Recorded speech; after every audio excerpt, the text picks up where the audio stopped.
नरेंद्र दामोदर दास मोदी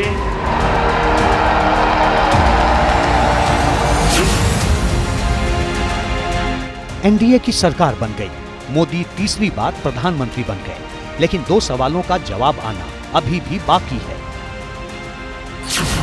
पहला सवाल, लोकसभा में स्पीकर कौन होगा, और दूसरा सवाल, नेता प्रतिपक्ष की कुर्सी पर कांग्रेस की तरफ से कौन बैठेगा।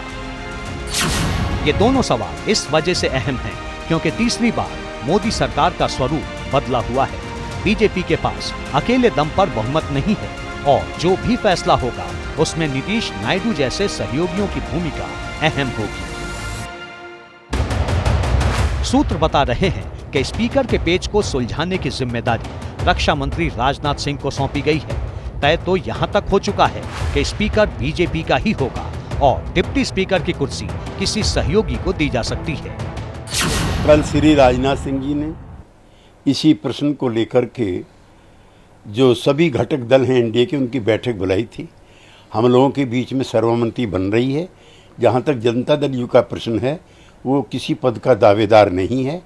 भारतीय जनता पार्टी द्वारा नामित जो भी उम्मीदवार है, हम उसका समर्थन करें। मामला जितना सुलझा दिखाई दे रहा है, असल में वो उतना सुलझा है नहीं, क्योंकि चर्चा इस बात की है कि अगर डिप्टी स्पीकर की कुर्सी विपक्ष को नहीं दी जाती है तो विपक्ष अपना साझा उम्मीदवार उतार सकता है। ये जो सरकार बनी हुई है वो अल्पमत की सरकार है। ऐसी हालत में जो भी स्पीकर बने उसका रोल बहुत अहम होगा। इसलिए जो भी बने वो कंसेंसस से बने तो बहुत अच्छा है और सभी लोगों को विश्वास में लेकर बनाया जाए तो और भी अच्छा है। 26 जून को लोकसभा स्पीकर का चुनाव होगा, यानी अभी भी 1 हफ्ते से ज्यादा का वक्त बचा है। उधर विपक्ष नीतीश और नायडू तक लगातार ये संदेश पहुंचा रहा है कि अगर स्पीकर बीजेपी का हुआ तो दोनों की पार्टियां टूटने में ज्यादा दिन नहीं लगेंगे। हमने सुना है कि चंद्रबाबू नायडू जी ने लोकसभा का स्पीकर पद मांगा है, जो उनसे डील हुआ है। ये ठीक बात है चंद्रबाबू जी। अगर लोकसभा स्पीकर पद पर एनडीए का कोई व्यक्ति नहीं बैठा तो सबसे पहले नरेंद्र मोदी और अमित शाह तेलुगु देशम पार्टी को तोड़ देंगे और ये काम शुरू कर दिया है। जनता दल यूनाइटेड नीतीश कुमार की पार्टी तोड़ देंगे, चिराग पासवान की पार्टी तोड़ देंगे, जयंत चौधरी की पार्टी तोड़ देंगे। स्पीकर के अलावा चर्चा में नेता प्रतिपक्ष की कुर्सी भी है।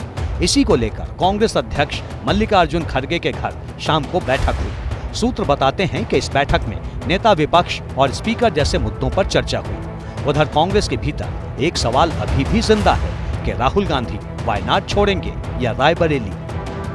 मेरी निजी राय है कि उनको रायबरेली रखना चाहिए।